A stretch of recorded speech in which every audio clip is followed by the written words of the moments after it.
bom dia, guerreiros e guerreiras.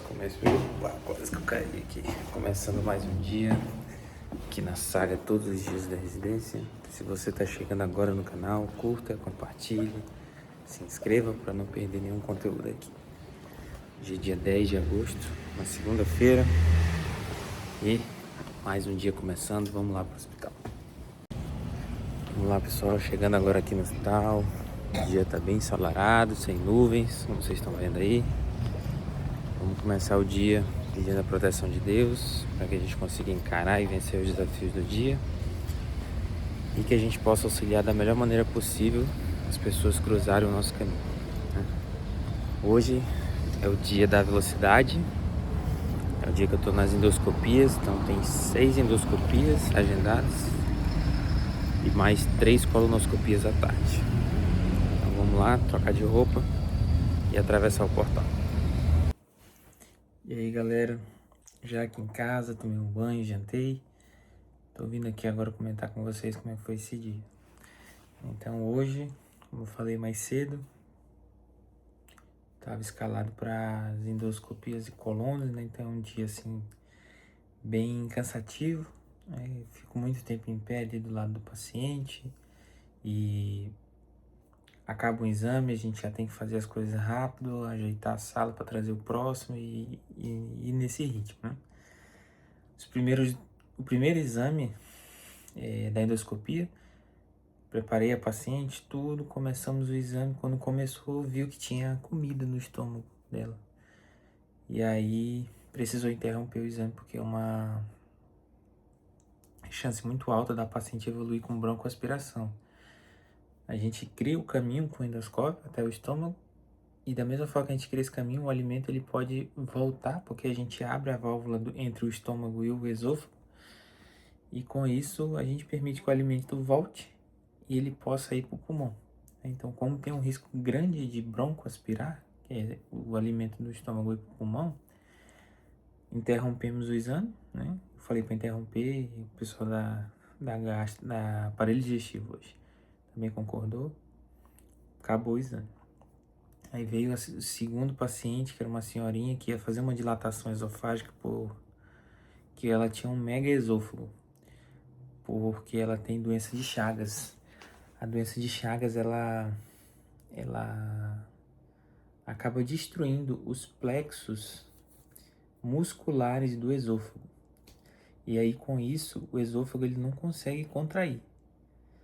Ao mesmo tempo que ele não consegue contrair, a válvula ela fica contraída. Então, a gente fica com uma válvula muito hipertônica, muito forte, fechada, e o esôfago muito dilatado. E era o caso dela.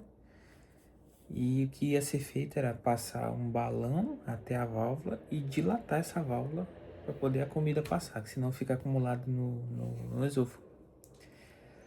Só que essa paciente tinha 88 anos, muito frágil, as veias muito finas. Então assim, eu tentei 6 vezes pegar a veia, não consegui. Ainda tá cheio de mosquito aqui. Tentei 6 vezes pegar as veias dela, não consegui. Vou tentar ir para outro lugar aqui. Aqui tá cheio desses mosquitinhos. Então, como eu tava falando pra vocês, tentei 6 vezes pegar a veia, 3 de cada braço, não consegui. Aí pedi ajuda do chefe. O chefe também tentou, não conseguiu. Chegou outro chefe também para pegar o acesso. E aí a gente conseguiu pegar um acesso número 24. Mas uma coisa que eu aprendi, a gente pode tentar a jugular externa. A jugular externa dela estava bem boa. Eu devia ter tentado antes, né? Mas enfim, fica de aprendizado e a residência é para isso, né? A gente aprender. Terminada a saga do acesso, né? Isso aí foi uns 45 minutos tentando.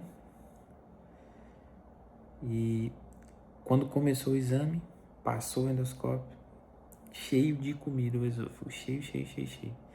E aí também é contraindicação fazer isso, né? Porque se a primeira já tinha conteúdo no estômago, essa tava muita comida e era sólida, né?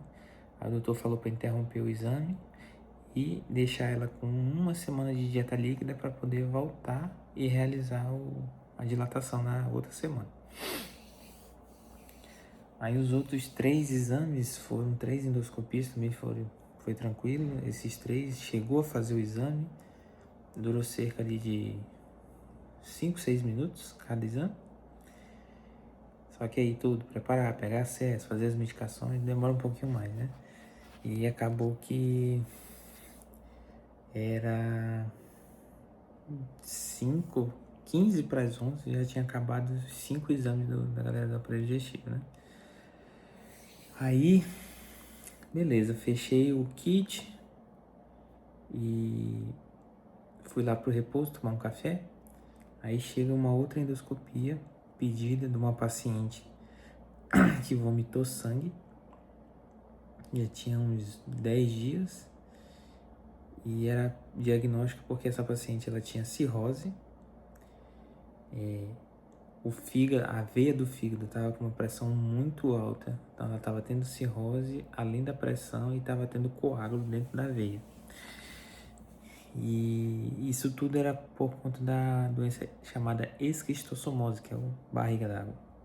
Muito comum aqui na região de Minas, principalmente no norte ali, divisa com a Bahia.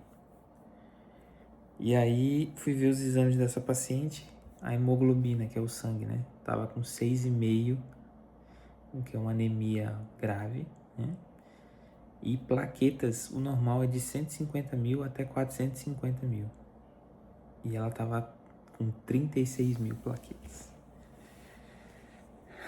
Aí acabou que o pessoal da Hemato, que estava acompanhando ela, pediu para não realizar o exame naquele momento, fazer uma transfusão de plaquetas e no segundo momento retornar para fazer o exame. Beleza. Aí tudo bem, né? Já tinha preparado todas as coisas lá na sala. Não recebi meu paciente. Beleza, vai ser de tarde, tudo bem. Aí fui, almocei, meio-dia, todo esse rolo, né? Vem, não vem, vai, vem e volta. Meio-dia almocei, aí fui render a galera para eles almoçarem, ir no banheiro também. E voltei pra sala da endoscopia, era 1h20, para as colonos, né? E tinha um paciente nosso na RPA que estava aguardando vaga de UTI, que era do plantão de ontem, no domingo. Ele foi vítima de espancamento e evoluiu com sangramento na cabeça.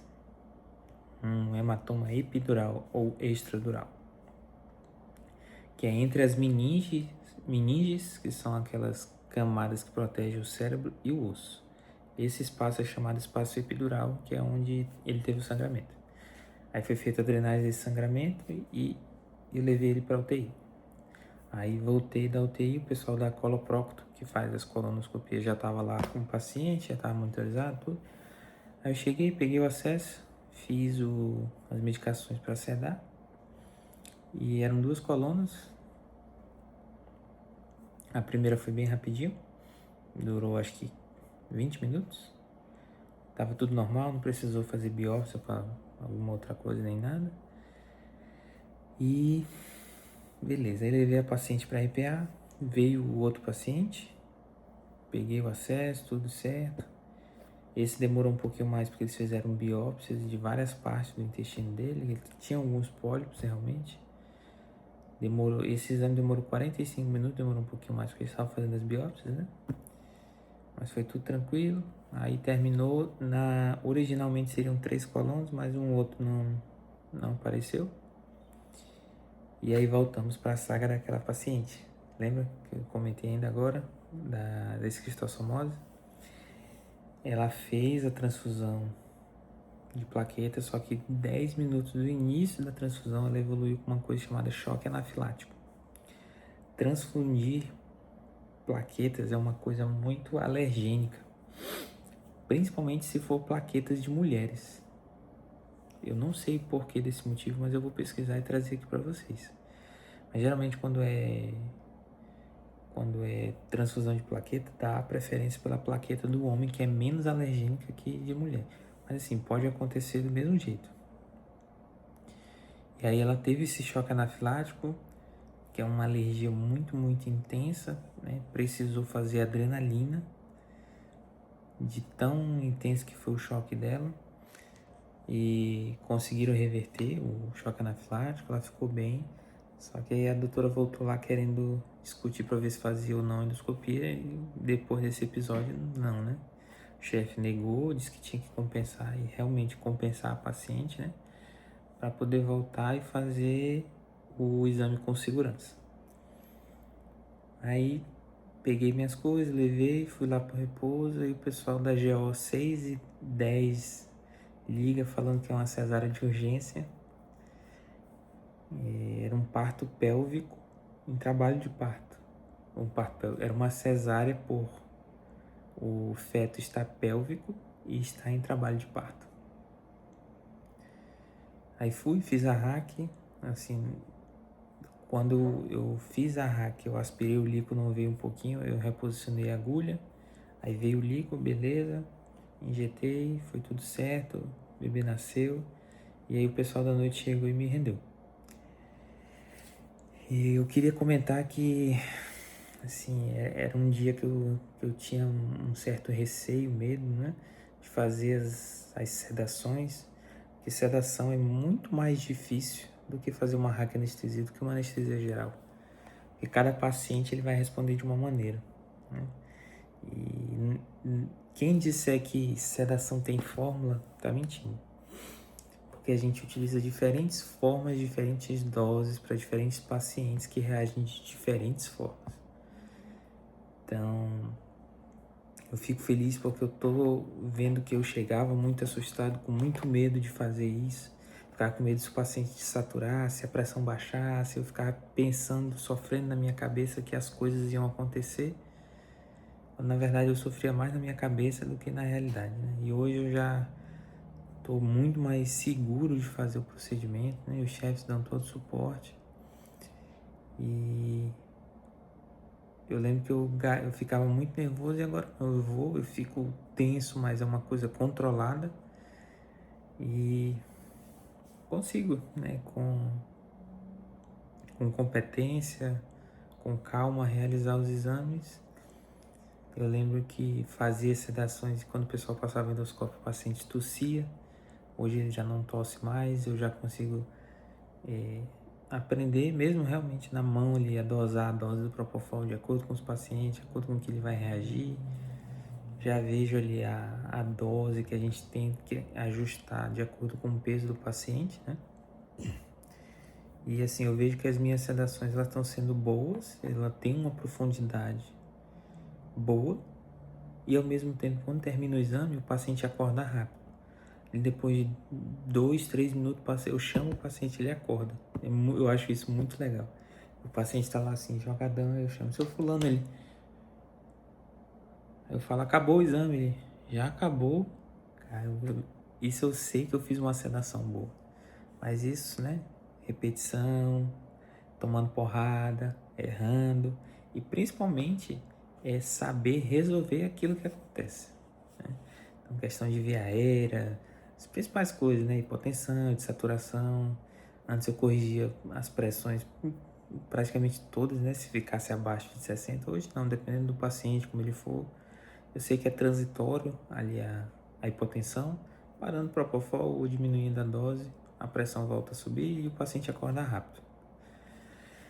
Então foi isso, galera. O dia foi bem produtivo. Foram 5 endoscopias, 2 colonos e uma hack para uma cesárea. E continue acompanhando aí para não perder nenhum conteúdo aqui do canal. Falou, abraço, sucesso e tchau, tchau.